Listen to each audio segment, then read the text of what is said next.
नमस्कार विद्यार्थी मित्रांनो, डॉक्टर सुशील स्पॉटलाईट या आपल्या यूट्यूब चॅनलवर तुमचं सर्वांचं स्वागत आहे. या लेक्चरमध्ये आपण राष्ट्रीय शैक्षणिक धोरण 2020 हे समजून घेणार आहोत.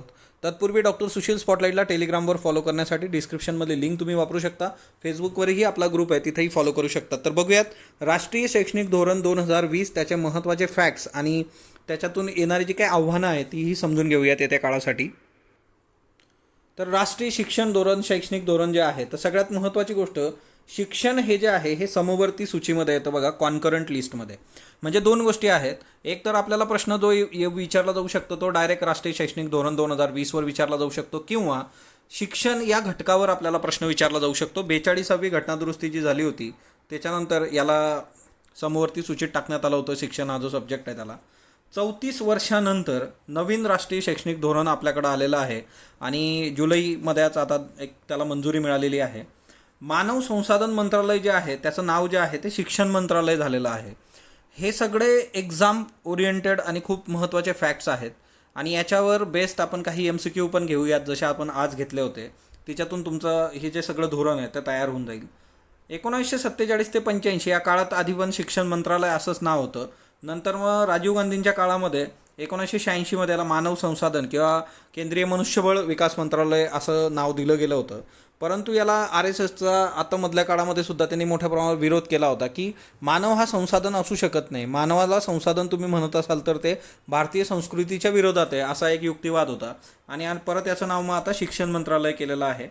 आता राष्ट्रीय शिक्षण धोरण जर तुम्ही बघितलं तर पहिलं 1968मध्ये आलं होतं, दुसरं 1986मध्ये, 92मध्ये त्याच्यात काही बदल करण्यात आले होते. नरसिंहराव ज्या वेळेस पंतप्रधान होते त्यावेळेस 86च्या धोरणात, आणि आता तिसरं धोरण जे आलेलं आहे ते 2020मध्ये आहे. म्हणजे एकंदरच आफ्टर 1947 भारताच्या स्वातंत्र्यानंतर हा चौथा मोठा बदल आहे शैक्षणिक याच्यामधला. याच्या आधी कोठारी आयोग आहे किंवा मग कमिशन्स आधी दोन होते. ओके, राष्ट्रीय शिक्षण धोरण किंवा शैक्षणिक धोरण 2020 जे आहे त्याचा उद्देश काय आहे? Making India global knowledge super power, भारताला जागतिक स्तरावर ज्ञानाच्या बाबतीमध्ये सुपर पॉवर बनवणे. आणि याच्यासाठी सिंपल गोष्ट आहे की जे संशोधन होतं आहे ते मोठ्या प्रमाणावर झालं पाहिजे आणि जे हायर एज्युकेशन आहे त्याच्यातला शिक्षणाचा टक्का वाढणं आणि ते विद्यार्थी आपण भारतात रिटेन करणं हेही गरजेचं आहे. आपण बघितलं मोठ्या प्रमाणावर सकाळच्या लेक्चरमध्ये की मोठ्या प्रमाणावर विद्यार्थी हे परदेशामध्ये जात असतात, ते तिकडं स्थायिक होतात. अमेरिका सुपर पॉवर काय आहे तर तो नॉलेजच्या बेसिसवर आहे. हे नॉलेज कुठून आलं तर ब्रेन गेनमधून आलेलं आहे. जगातून वेगवेगळ्या देशांमधून लोक तिथं जात आहेत. याची पार्श्वभूमी जर तुम्ही बघितली तर 2014मध्ये लोकसभा निवडणुकीच्या वेळेस भाजपाने निवडणूक जाहीरनामा जो काही दिला होता त्याचा भाग हे नवे शिक्षण धोरण होतं आणि त्यांनी ते लावून धरलं आणि ते आता आलेलं आहे. पहा, 31 ऑक्टोबर 2015मध्ये TSR सुब्रमण्यम समिती होती. आता ही समिती काय होती की नवीन शैक्षणिक धोरणासंबंधीची ही समिती होती. माजी कॅबिनेट सचिव आहेत बघा TS सुब्रमण्यम, 5 सदस्यीय समिती होती. यांनी 27 मे 2016ला स्वतःचा अहवाल सादर केला होता. तिच्यावर विशेष काही गोष्टी झाल्या नव्हत्या. नंतर 24 जून 2017मध्ये डॉक्टर के कस्तुरीरंगन समिती स्थापन झाली होती, 9 सदस्यीय. डॉक्टर के कस्तुरीरंगन इस्रोचे माजी प्रमुख शास्त्रज्ञ आहेत आणि नवीन शैक्षणिक धोरणाचा जो मसुदा आहे ते बनवण्याचं काम यांना दिलं गेलं होतं. आता मानव संसाधन मंत्रालयाला त्यांनी मे 2019मध्ये हा अहवाल दिला.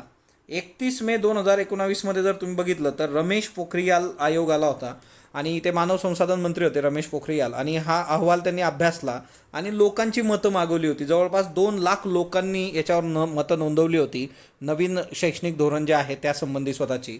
आणि खूप चांगली बाब आहे की इतक्या मोठ्या प्रमाणावर लोक त्याला रिस्पॉन्स देतात. पण तरीसुद्धा ओव्हरऑल भारताच्या मानाने 2 लाख तसे कमीच आहेत. राष्ट्रीय शिक्षण धोरणातल्या तरतुदी बघा, पूर्व प्राथमिक प्राथमिक शिक्षण.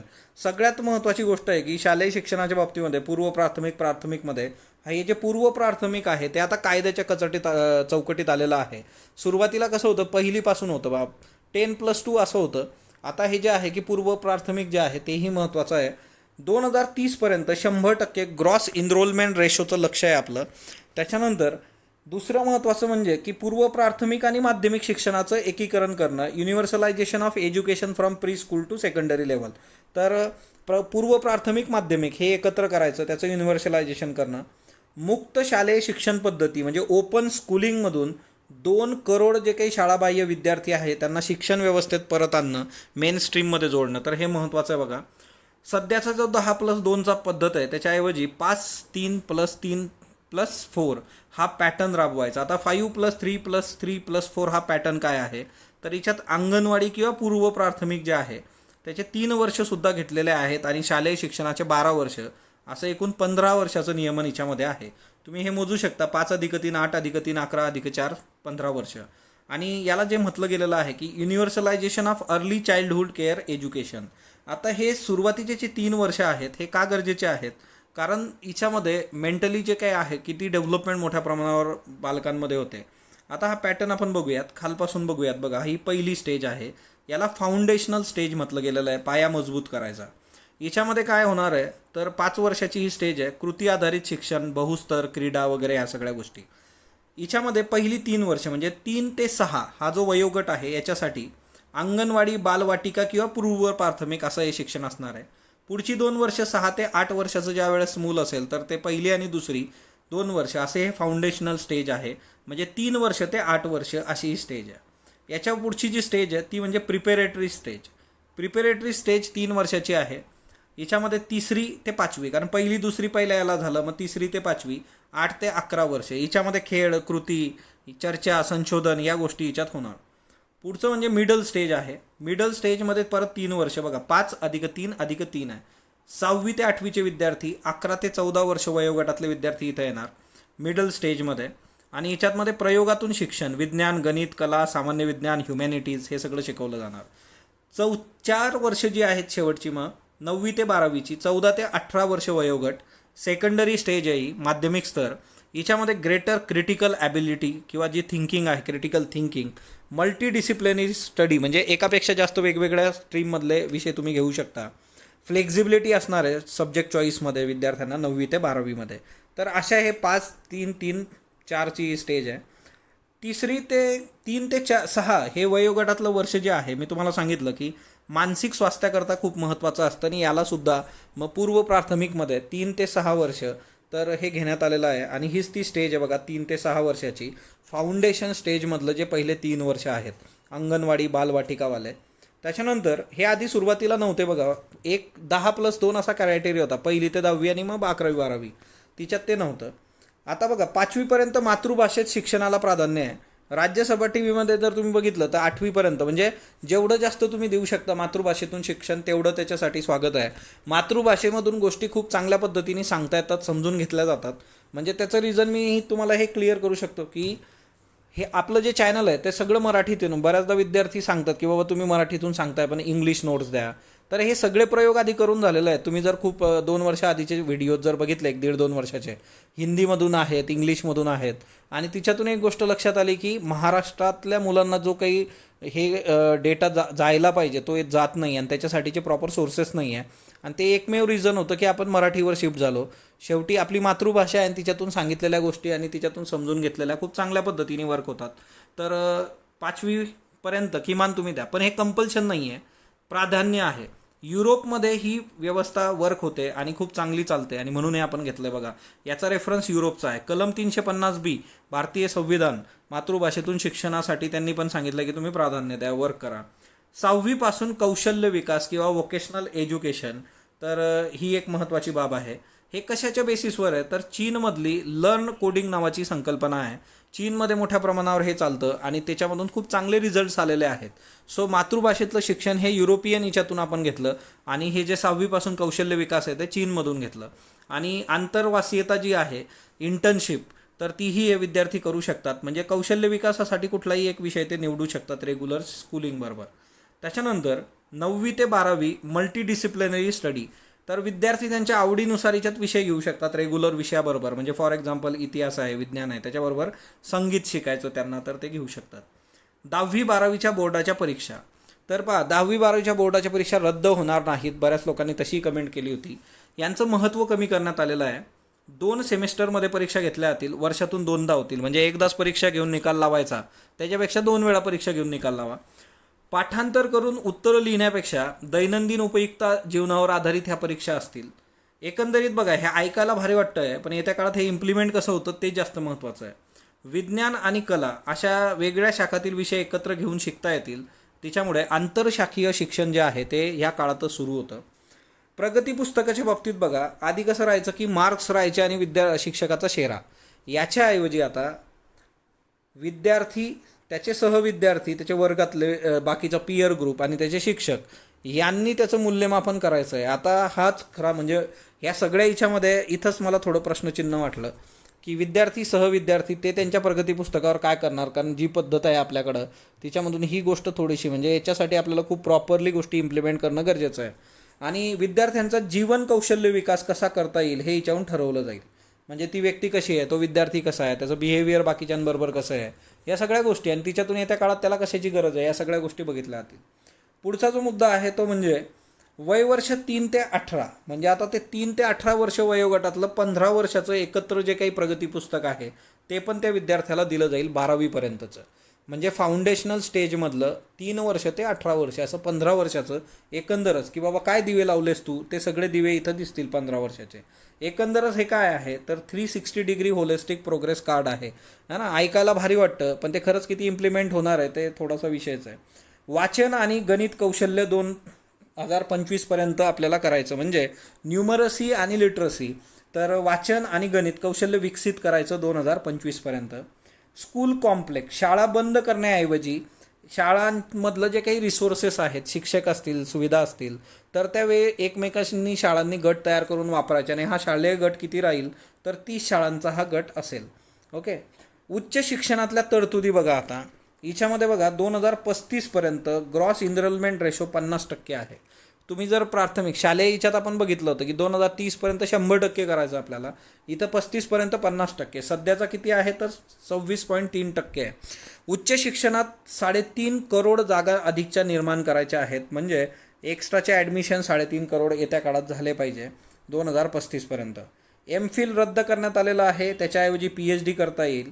उच्च शिक्षणात पण लवचिकता आहे, म्हणजे महाविद्यालय असतील, विद्यापीठं असतील, त्याच्यात आंतरशाखीय विषय एकत्र शिकता येतील, म्हणजे अभियांत्रिकी आणि संगीत, म्हणजे एक टेक्निकल विषय आणि दुसरा जो आहे तो संगीत आहे. फक्त याच्यामध्ये लॉ आणि मेडिकल जे आहे ते वगळलेलं आहे या सगळ्या ठिकाणी. ॲकॅडमिक बँक ऑफ क्रेडिट्स, म्हणजे बघा एक ॲकॅडमिक बँक ऑफ क्रेडिट नावाची कन्सेप्ट आहे की कुठल्याही टप्प्यावर शिक्षण थांबवता येऊ शकतं तुम्हाला, आणि तुम्ही जे शिक्षण घेतलेलं आहे कुठल्या 1 वर्ष 1.5 वर्ष, तर त्याचे जे गुणांक असतील तर ते क्रेडिट्स असतील ते या बँकेत जमा होतील आणि काही काळानं तुम्ही पुढचं पण शिक्षण घेऊ शकता. या क्रेडिटच्या आधारे तुम्हाला पदवीही मिळू शकते. सो मल्टिपल एक्झिट आणि एंट्री असं हे सगळं आहे की तुम्हाला वाटलं इंजिनिअरिंग करून 1 वर्ष की बाबा नाही हे वर्क होत नाही, मी दुसरं काहीतरी करतो, तर ते गुण प्लस दुसऱ्या स्ट्रीममधलं काहीतरी ते गुण मिळून पदवी मिळू शकते. म्हणजे सगळं एक महत्त्वाचं एक याच्यातला ही खूप चांगली कन्सेप्ट आहे.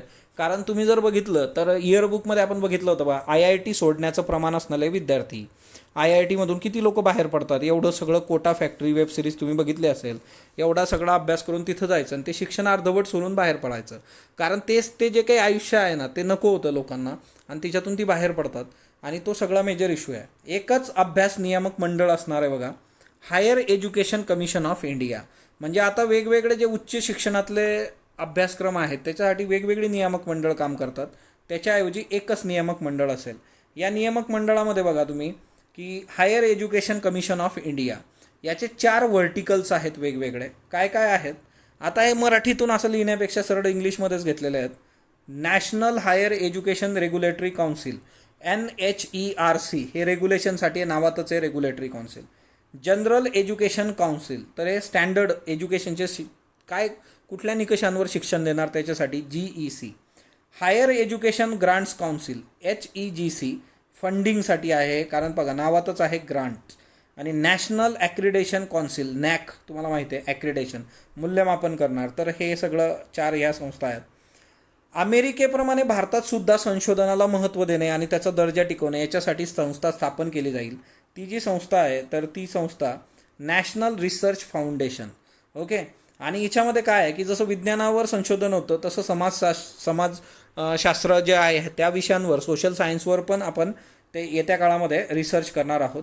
त्याच्यानंतर पुढचं जे आहे ते म्हणजे काय की Meru multidisciplinary education research universities उभ्या केल्या जातील, ज्याला मेरू म्हटलेलं आहे की जागतिक स्तरावरच्या multidisciplinary education institute IIT IIM सारख्या त्याला मेरू म्हटलं गेलेलं आहे, तर ते एक लक्षात ठेवा. त्याच्यानंतर PhDला तुम्हाला 5 ऐवजी 4 वर्षांनी मुभा दिलेली आहे, म्हणजे 4 वर्षाची पदवी घेऊन 3 वर्षाच्या पदवीनंतर 1 वर्षाचं पदव्युत्तर शिक्षण तुम्हाला घेता येईल, जसं BSc बाय रिसर्च, आणि तुम्ही 5 ऐवजी 4 वर्षांनीच PhDला जाऊ शकता. तर हे एक चांगलं आहे, म्हणजे वर्ष वाचतात. कॉलेज ॲफिलेशन सिस्टीम डिजिटली ही 15 वर्षात उभारली जाणार आहे. कॉलेजेस एकमेकांना जोडायचं आणि त्या सगळ्या गोष्टी. पारख नॅशनल असेसमेंट सेंटर, हे नॅशनल असेसमेंट राष्ट्रीय स्तरावर असेसमेंट सेंटर पारख MCQसाठी लक्षात ठेवा. पारखचा फुल फॉर्म आहे performance assessment review and analysis of knowledge for holistic development. त्याच्यानंतर gender inclusion fund, special education fund या स्थापनेसंबंधी पण चर्चा आहे. जेंडर म्हणजे काय, लिंगभाव. ओके. पदवी 3 ते 4 वर्षात कंप्लीट करू शकता, पदव्युत्तर 1 ते 2 वर्षात. इंटिग्रेटेड कोर्स पण असणार आहे, पदवी पदव्युत्तर. जसं आपल्याकडे इंटिग्रेटेड बॅच असते MPSC UPSC है ना, प्रिलियम्स मेन्स इंटरव्ह्यू, तसंच इंटिग्रेटेड कोर्स 5 वर्षात तुम्ही कंप्लीट करू शकता. शिक्षकांचा जर विचार केला तर NPST national professional standards for teachers, तर 2023पर्यंत सुधारणांच्या पडताळणीसाठी यांना तयार राहावं लागणार आहे शिक्षकांना. कारण ही जी सगळी आपली नॅशनल पॉलिसी आहे ही लगेच काही आता इम्प्लिमेंट नाही होणार आहे, याच्यासाठी कालावधी आहे. 2023पासून आपण इम्प्लिमेंट करणार आहे या गोष्टी. NCERT आणि NCTE national council for teachers education यांच्याद्वारे एक NCFT national curriculum framework for teachers education 2021 स्थापन करण्यात आलेलं आहे टीचरसाठी. 2030पर्यंत शिक्षक होण्याची किमान पात्रता काय असणार आहे, तर 4 वर्षाचा एक BEd कोर्स असेल तर तिच्यामधून तुम्ही शिक्षक होऊ शकता, तर ती एक पात्रता लक्षात ठेवा. शुल्क निश्चितीसाठी खाजगी सरकारी शैक्षणिक संस्था ज्या आहेत तर शुल्क आकारणीसाठी समान शर्ती असतील दोघांना. 2030पर्यंत प्रत्येक जिल्ह्यात एक बहुविध आंतरशाखीय महाविद्यालय किमान उभं राहावं याच्यासाठी प्रयत्न होतील. तंत्रज्ञानाचा वापर याच्यात केला जाणार आहे. स्थानिक भाषा कंटेंट उभं करणं, त्याचं व्हर्च्युअल लॅब्स तयार करायच्या. नॅशनल एज्युकेशन टेक्नॉलॉजी फोरमची स्थापना करायची. हे कशासाठी आहे, तर तुमचे जे आयडियाज आहे, कल्पना, त्याचं आदान प्रदान. शिक्षण व्यवस्थापन याचं डिजिटलायझेशन करणं. राष्ट्रीय शिक्षण धोरणनुसार शिक्षणाचं GDP किती पाहिजे, तर 6% GDP जो आहे आपल्या देशाचा तो शिक्षणावर खर्च झाला पाहिजे. सद्य परिस्थितीत तो 4.6पर्यंत आहे. विदेशी महाविद्यालय जे आहेत ते भारतात त्यांचे कॅम्पस उघडू शकतात, तर हा पण एक महत्त्वाचा मुद्दा आहे. त्याच्यानंतर पाली, पर्शियन आणि प्राकृत या भाषांकरता राष्ट्रीय संस्था उभारल्या जातील. भाषांतर आणि अन्वयार्थाकरता संस्था म्हणजे Indian institute of translation and interpretation. Okay, तर ह्याही स्थापना असणार आहे. आणि बेसिक सगळ्यात शेवटी शिक्षणाचं जे बेसिक आहे संविधानातलं, DPSPचं कलम 39F आणि कलम 45 शिक्षणाशी संबंधित आहे, राज्याचे मार्गदर्शक तत्व. 42व्या घटनादुरुस्तीने समवर्ती सूचित गेलं होतं शिक्षण. 86वी घटनादुरुस्ती 2002 नुसार कलम 21A मूलभूत अधिकार आहे, फंडामेंटल राईट आहे. शिक्षणाचा अधिकार 2009 RTE ॲक्ट 2009 अंतर्गत 6 ते 14 वर्षे वयोगटातील विद्यार्थ्यांना मोफत शिक्षण, सक्तीचं शिक्षण या सगळ्या गोष्टी याच्यात आहेत. तर एकंदरच शिक्षण पॉलिसीबद्दल महत्त्वाचे हे फॅक्ट्स होते. तर याच्यावर आगामी काळात MCQ पण बघूयात. सो स्पॉटलाईट बरोबर जोडलेलं राहा. स्पॉटलाईटशी लाईक करा, शेअर करा, सबस्क्राईब करा. धन्यवाद विद्यार्थी मित्रांनो.